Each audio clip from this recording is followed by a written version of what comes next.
With all this warm and wet weather we've been having here in Oklahoma, it's time to get these guys tied up again. We're just going to bring you along, show you how we do it.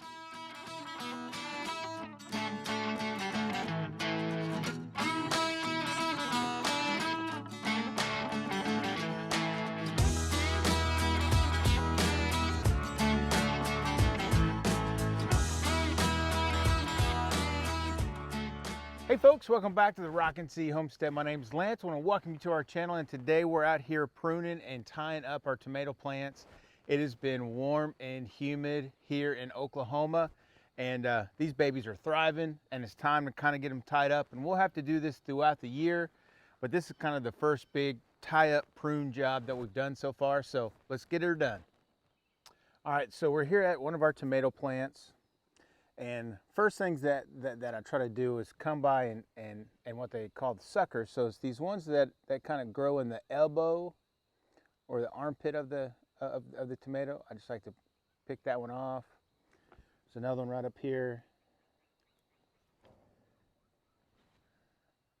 One right here. And those are just going to grow large, but not really produce any fruit. So then what I try to do is I try to take some of these lower limbs off.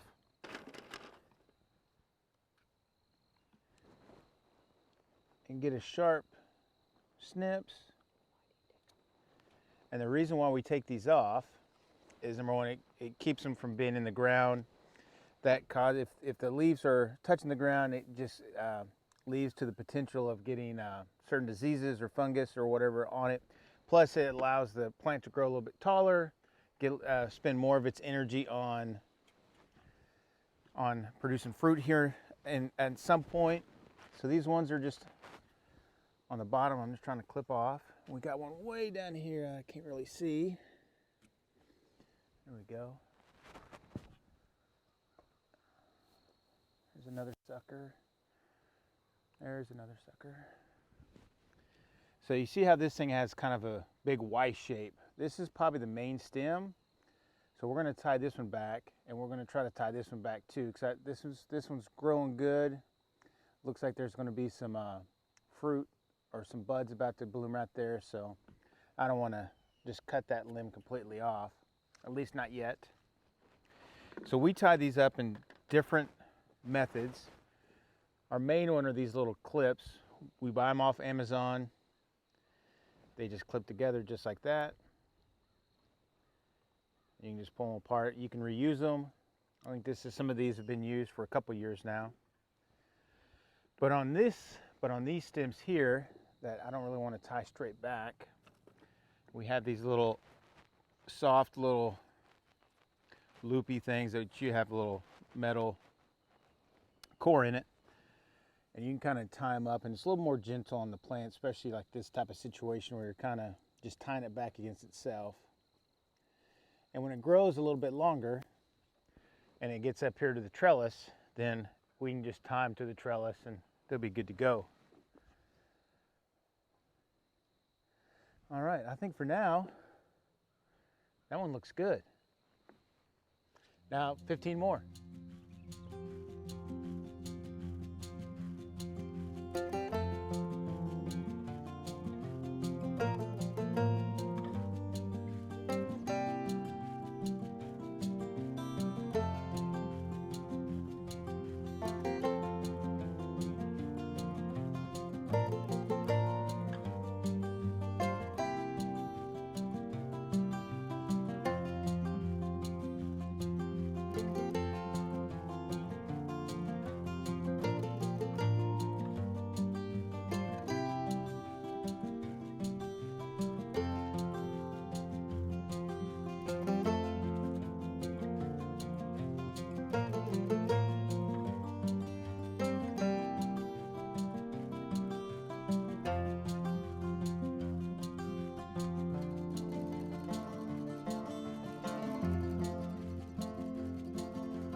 All right, well, we finally got all these suckers pruned. And yes, it may look like we're a little brutal to them, but we're not. We've done this for 3 or 4 years now, and it's done really well for us.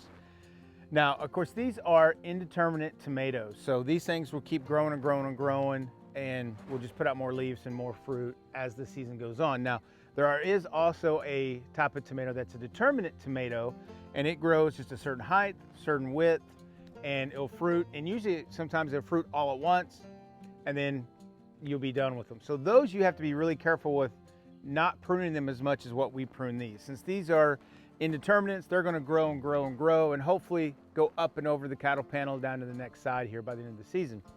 So we feel pretty confident in kind of cutting off these bottom stems and keeping that bare there at the bottom. We've done it for the last 3 or 4 years. Like I said, it's worked out great. Now, a couple things you got to watch out for though is you have to kind of know where your main stem is. So we kind of let these go for probably about an extra week just because some of the weather. And some of them kind of had a sucker come out, and it's now a big branch. And they're looking good, and they have some buds on them, so we didn't want to cut them. But there is you have to make sure that you're not cutting down, especially your main branch.